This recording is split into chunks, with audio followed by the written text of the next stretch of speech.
नमस्कार, मेरा नाम है अभिनव सक्सेना और थ्योरी ऑफ एवोल्यूशन के क्रम में ये हमारा दूसरा वीडियो है जिससे हम डिस्कस करेंगे आज। और पहले हम देख चुके थे कि जब डार्विन अपने घर से इंग्लैंड से निकला तब उसने क्या-क्या देखा रास्ते में और किस तरह से वो गैलापागोस आइलैंड पहुंचा। तो आज हमारे इस वीडियो का टॉपिक होने वाला है when Darwin reaches to Galapagos island और वहाँ पे उसने क्या देखा और कैसे उसके बाद उसने एक बहुत ही अमेजिंग सा सिद्धांत थ्योरी ऑफ एवोल्यूशन दिया। किन चीज़ों की ऑब्जर्वेशन के बाद हम जानेंगे इस वीडियो में। इससे पहले एक नज़र डाल लेते हैं पहले की कुछ पॉइंट्स पे कि हमने क्या डिस्कस किया था। हमने जैसे कि जाना था जो डार्विन था वो एक मस्त मौला टाइप इंसान था, एक बहुत ही खाते पीते घर में पैदा हुआ था। स्केचेस का बहुत शौक था, उनके पिताजी चाहते थे कि वो पोप हो जाएं लेकिन वो नहीं हुआ। उसके उसके अंकल और पिता ने मिलकर उसे यूनिवर्सिटी भेज दिया। यूनिवर्सिटी में पढ़ाई के प्रति उसकी कोई खास दिलचस्पी थी नहीं। 23 साल की उम्र में उसने डिसाइड किया कि वो दुनिया की सैर करने निकलेगा। उसने एक HMS वीगल नाम के शिप से अपनी यात्रा जो थी वो शुरू की। उसने साउथ अमेरिकन कॉन्टिनेंट को विजिट किया और इसके बाद एक अर्थक्वेक नोटिस किया जाता है 20 फरवरी 1835 में, जो कि साउथ अमेरिका में आया। खैर ये थोड़ी आगे की बात हो जाएगी, लेकिन 1831 की बात करते हैं जब ये अपने घर से निकला था। तो इसके बाद इसने साउथ अमेरिका में एक कंट्री को डिस्कवर किया जिसका नाम था एक्वाडोर। एक्वाडोर का भी एक आइलैंड था जिसका नाम था गैलापागोस आइलैंड। ये वहां पहुंचा। इसने वहां तरह तरह के कछुए और मछलियां और तरह तरह के जीव देखे, स्पीशीज जो उस आइलैंड पे थी, लेकिन वो किसी भी दूसरे आइलैंड पे मौजूद नहीं थी उस समय के डार्विन की नॉलेज के अनुसार। उसने उन सभी बियर्ड स्पीशीज का स्केच लिया और इसके बाद उसने उसे कई डेड एनिमल्स के स्केलेटन वगैरह मिले। ये सब हम पिछली वीडियो में डिस्कस कर चुके थे। अब नेक्स्ट वीडियो जो कि ये है, ये दरअसल एक तरह से पार्ट 2 है। इसमें डिस्कस करते हैं कि कैसे वो थ्योरी ऑफ एवोल्यूशन के सिद्धांत तक पहुंचा। तो ये था एक्वाडोर। ये एक्वाडोर कंट्री का नाम था और इस कंट्री से लगभग 500 माइल्स की दूरी पे था गैलापागोस आइलैंड जहाँ ये पहुंचा था। ये हम एक बार पहले डिस्कस कर चुके थे और यहीं पे हमारी बात खत्म हुई थी कि जब ये गैलापागोस आइलैंड पहुंच चुका था उसके बाद इसने क्या क्या देखा। तो गैलापागोस आइलैंड कुछ इस तरह का दिखता है। यहाँ पे तरह तरह के जीव होते हैं, लेकिन जब ये गैलापागोस आइलैंड पहुंचा तो इसने सोचा कि हमारी धरती से दूर वो कौन से कारक होंगे, वो कौन सी वजहें होंगी कि ये इस आइलैंड का फॉर्मेशन हुआ होगा, ये आइलैंड बना होगा।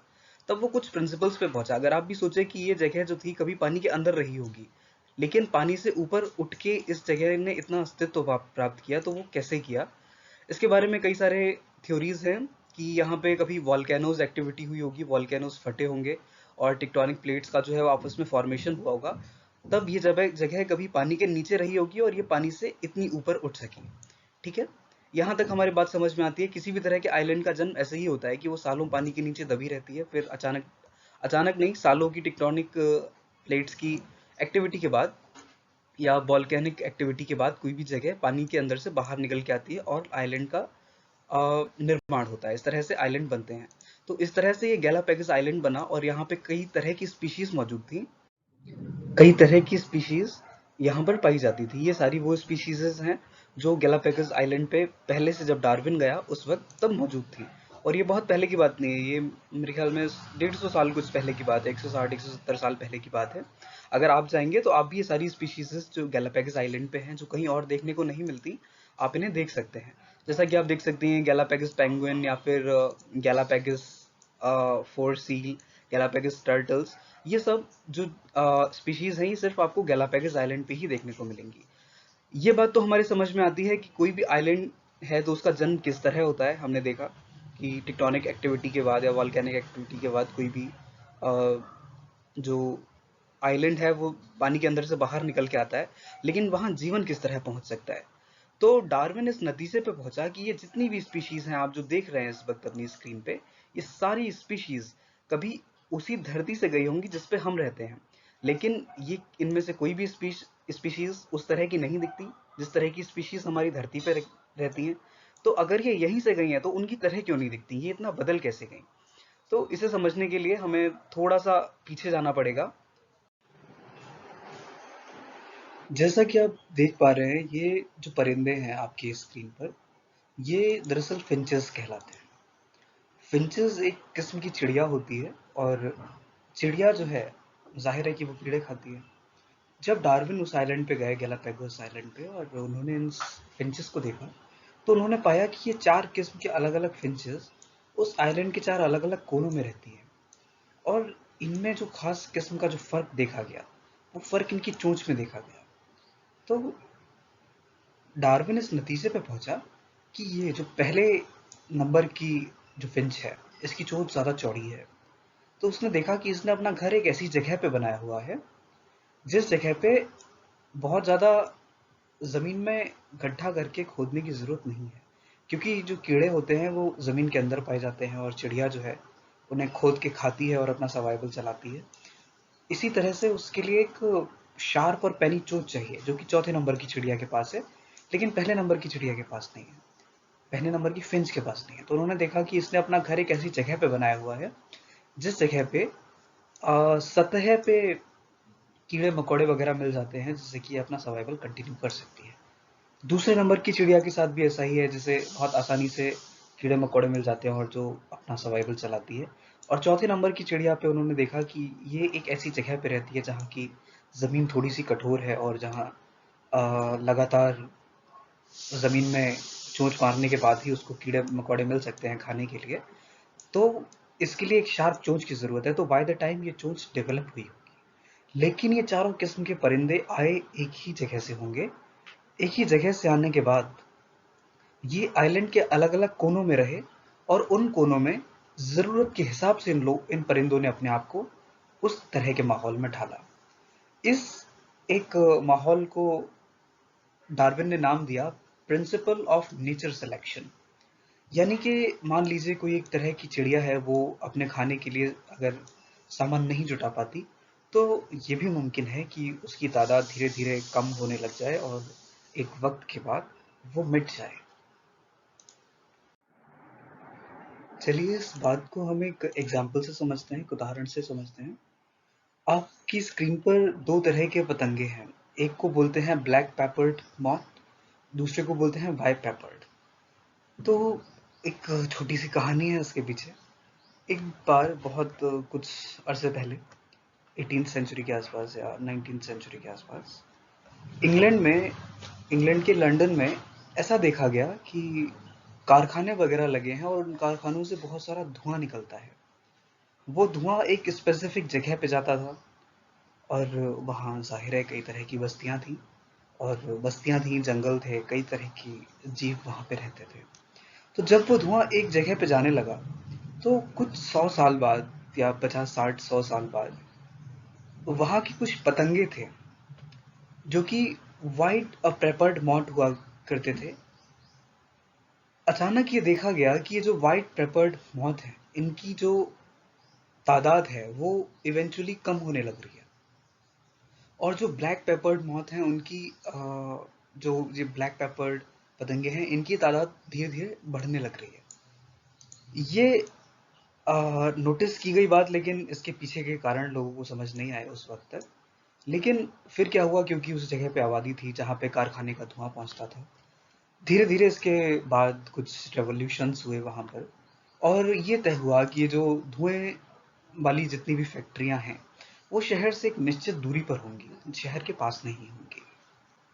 जब उन फैक्ट्रियों को दूर कर दिया गया, तब ये देखा गया कि ये जो ब्लैक पेपर्ड पतंगे हैं, ये पतंगों की तादाद ऑटोमेटिकली कम होने लगी अगले 40 50 सालों में, और ये व्हाइट पेपर्ड जो पतंगे हैं, इनकी तादाद ऑटोमेटिकली बढ़ने लगी। तो जैसा कि हमने पहले देखा कि पहले जब वहां पे इंडस्ट्री लगी थी, तब व्हाइट पेपर्ड पतंगे कम होने लगे थे और ब्लैक पेपर्ड बढ़ने लगे थे।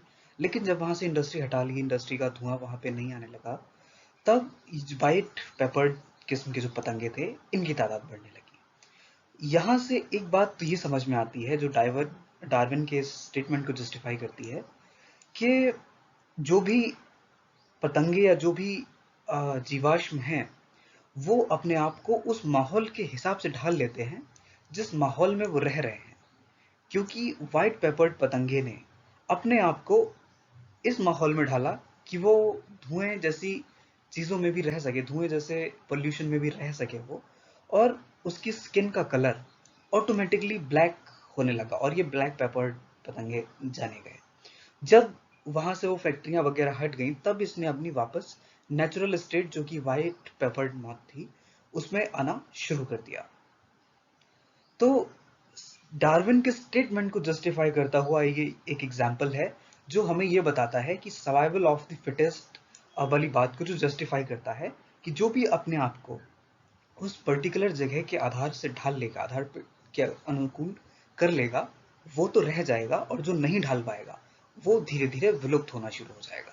अगर ये पतंगा ऐसा नहीं करता, अपने आप को पहले ब्लैक और फिर दोबारा से व्हाइट में नहीं ढालता, तो इस बात की ये मुमकिन है कि एक निश्चित समय के बाद ये पतंगा लुप्त होने लगता, जो कि ऐसा नहीं हुआ। खैर, ये इस पूरे फिनोमेना को ही हम कहते हैं प्रिंसिपल ऑफ नेचर सिलेक्शन। ठीक है, अब मैं समझता हूँ कि यहाँ से आपको अब सीधे सीधे थ्योरी ऑफ एवोल्यूशन समझा देना चाहिए, क्योंकि मैंने बहुत घुमा फिरा के सारे एग्जाम्पल्स के तौर पे आपको बता दिया है मोटा मोटा कि किस तरह की चीज़ों से डार्विन गुजर रहे थे और किस तरह के एक्सपीरियंसेस वो कर रहे थे। अब मैं समझता हूँ कि हम सीधे सीधे थ्योरी ऑफ एवोल्यूशन समझते हैं, जो कि अब तक हम उस घटनाक्रम को समझ रहे थे जिस घटनाक्रम से थ्योरी ऑफ एवोल्यूशन का जन्म हुआ। इस वक्त आपको अपनी स्क्रीन पे जो ये अजीब सा क्रिएचर दिख रहा है, इसे बेसिकली मैमल्स कहते हैं। लाइफ के ओरिजिन की अगर हम बात करें तो हमें सबको पता है कि लाइफ जो थी वो वाटर से, पानी से ओरिजिनेट हुई। पानी में डीएनए के ओरिजिन होने के बाद एक ऐसा जीव जो था वो अस्तित्व में आया, जो मछली नहीं था, जो मछली से थोड़ा विकसित रूप था जिसका, जो पानी में भी रह सकता था और जमीन पे भी चल सकता था। इस जीव का नाम था मैमल। इसे मैमल्स कहते थे और ये पानी में भी रह सकता था और जमीन पे भी रह सकता था। दोनों ही जगहों पे ही इसका सर्वाइवल जो था वो प्रोसेस में था। और कहीं ना कहीं डार्विन की थ्योरी के अकॉर्डिंग ये मैमल ही हमारा एंसेस्टर है। बेसिकली हम एवोल्यूशन की ट्री की बात करते हैं इसमें, उसी के बेसिस पे मैं आपको बताऊंगा कि कैसे इस मैमल से ओरिजिनेट होते होते हम जो हैं प्रेजेंट के फॉर्म तक पहुंचे। और ये एक दिन की बात नहीं है, आप ऐसा मत समझिएगा, ये दरअसल करोड़ों वर्ष का प्रोसेस है इवोल्यूशन का। जहां जहां जैसे जैसे हमने जरूरत महसूस की अपने बॉडीज में, वो एक जेनेटिक ट्रांसफर हुआ उस नॉलेज का जीन के थ्रू, एक जीन से एक जनरेशन से दूसरी जनरेशन में ट्रांसफर हुआ और लाखों करोड़ों सालों के बाद एवोल्यूशन का वो प्रोसेस घटा कि हम अभी जो जिस रूप में हैं वो इस रूप में आ सके। इस बेसिक स्ट्रक्चर को समझते हैं। बेसिकली ये एक ट्रू प्रोसेस ऑफ एवोल्यूशन है। सबसे पहले जब पानी से लाइफ ओरिजिनेट हुई तो वो एक फिश के फॉर्म में थी, आप देख सकते हैं। फिर एक मैमल के रूप में, फिर एक रेंगने वाले मैमल के रूप में जो पानी में से निकल के जमीन पे रेंग सकता था लेकिन चल नहीं सकता था। फिर विकास का क्रम उससे थोड़ा आगे बढ़ा, फिर ये एक चूहा नुमा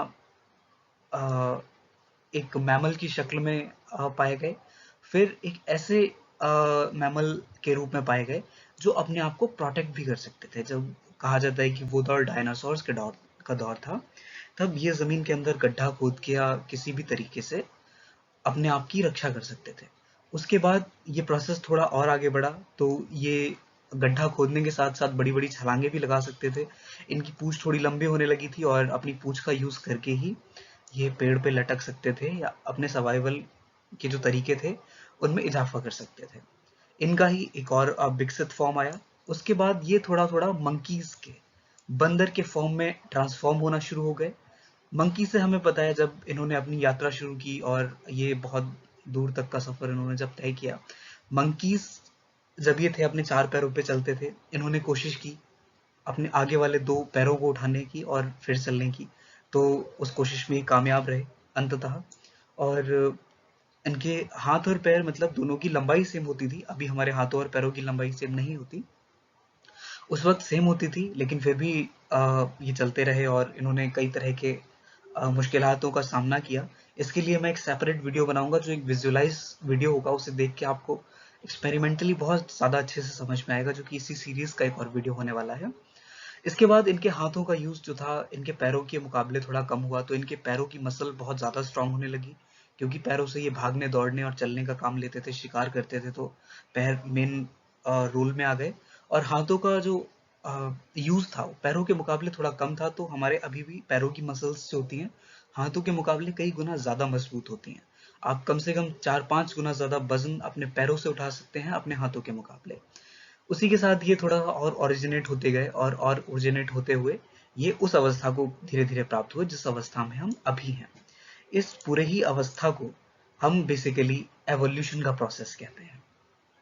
लेकिन ये डार्विन की थ्योरी को तो सिद्ध करता है, इसमें कई ज़्यादा कॉन्ट्रडिक्शंस हैं, बहुत सारा क्रिटिसिज्म है इस पे, जिस पे कि हम बात करेंगे। अभी मैं आपको सिर्फ समझाना चाहता था कुछ टॉपिक्स जिन्हें मैं अभी नेक्स्ट स्लाइड में हाईलाइट करता हूँ। तो हमने अभी तक जाना basically principle of nature selection, जो कि एक इम्पॉर्टेंट फैक्टर था थ्योरी ऑफ एवोल्यूशन के टुवर्ड्स। उसके बाद स्ट्रक्चर ऑफ मैमल्स, मैमल्स क्या थे और कैसे बने। ओरिजिन ऑफ लाइफ बेसिकली, इस पे मैं एक सेपरेट वीडियो रखने वाला हूँ इसी सीरीज में, जो कि नेक्स्ट वीडियो होगा। और ओवरऑल प्रोसेस ऑफ एवोल्यूशन। ठीक है, इतना अभी हमें अंडरस्टैंडिंग हमारी डेवलप हो चुकी है कि हम पूरे जो भी आगे विकासवादी बातें होने वाली हैं उनको हम समझ पाएं। और हमने मोटा मोटा जाना कि ओवरऑल डार्विन का जो प्रोसेस ऑफ एवोल्यूशन है वो क्या है और किस सिनेरियो में वर्क करता है, कौन से सर्कमस्टेंसेस हैं कि जहां वो वर्क करता है, और किस तरह से लाइफ अपने आप को, जो जिस लाइफ ने अपने आप को ओरिजिनेट किया हुआ है वो अपने आप को चेंज करती है अकॉर्डिंग टू द सिचुएशंस।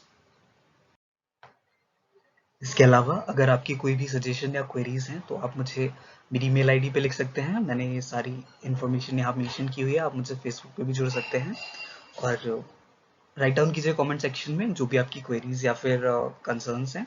मैं कोशिश करूंगा कि उन्हें आंसर कर सकूं, और चैनल को सब्सक्राइब कर लीजिएगा please. Thank you so much everyone, have a good day, thanks for watching.